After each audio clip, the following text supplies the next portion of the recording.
The major centers of the Jews' world after the destruction of the Second Temple in Jerusalem took place in the east. Prosperous Jewish centers in today's Iraq, Iran, Syria, Egypt, and parts of North Africa were responsible for the Babylonian Talmud and lasting creations of Jewish culture through the Geonic period up to the 11th century.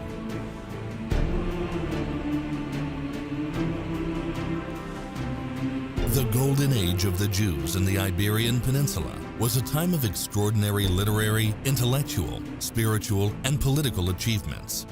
Most of the classical works in Jewish philosophy, liturgical and secular poetry, mysticism, biblical and Talmudic exegesis, halakhic codices, and Hebrew linguistics were composed by Sephardi sages.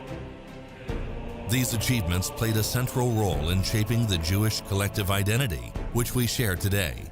The late 1300s, however, began a period of violence and forced conversions, culminating in the establishment of the Inquisition, and finally the Edict of Expulsion in 1492, when the Jews of Spain were confronted with a choice of baptism or exile. 5 years later, the entire Jewish population of Portugal was forced to convert as well. As incredible as it might seem, millions of their descendants retain remnants of their ancestors' traditions to this day. Today, we are witness to both the incredible reemergence of the Sephardi Jews from the shadows of history and a renewed appreciation of the contribution of the Sephardim to Jewish history.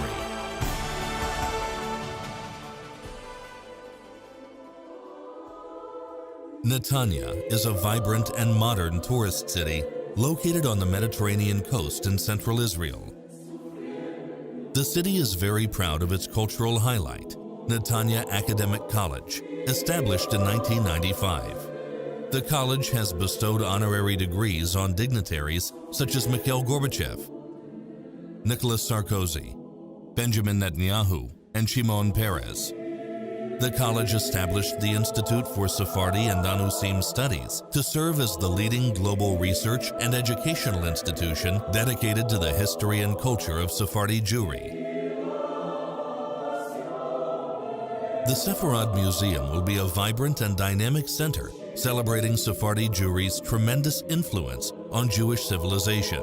The museum is also meant to be a response to the current historic phenomenon of the returning of the descendants to their ancestral heritage. A stunning replica of Columbus' flagship, the Santa Maria, will greet you as you begin your tour. The Anna and the late Eli Shalit Columbus Gallery will showcase Sephardi Jewish maritime achievements during the Middle Ages. The world-class Gloria and the late Leslie Mound Library, which now includes an extensive genealogical database, will serve as a magnet for scholars, researchers, and the public. The museum will be a dynamic, state-of-the-art educational experience for youth and adults. The sophisticated Ladino Music Center will preserve and continue Sephardi Jewry's musical legacy. The museum's highlight will be the Paseo Sefarad Time Tunnel, a fantastic voyage exploring centers of Sephardi culture in Iberia, including Cordoba, Granada, Toledo, Barcelona, and Lisbon, as well as centers of the exiles from Spain through North Africa, Turkey, Greece, Egypt, and Israel. The term Sephardim encompasses today all Jews of the Middle East from major historical centers in lands such as Syria, Iraq, and Iran. The museum will represent them as well.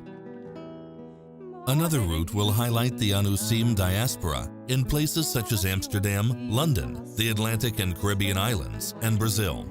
We invite you to be part of our historic mission and to help us pay tribute to our magnificent Sephardi heritage for the sake of today's generation and for the next.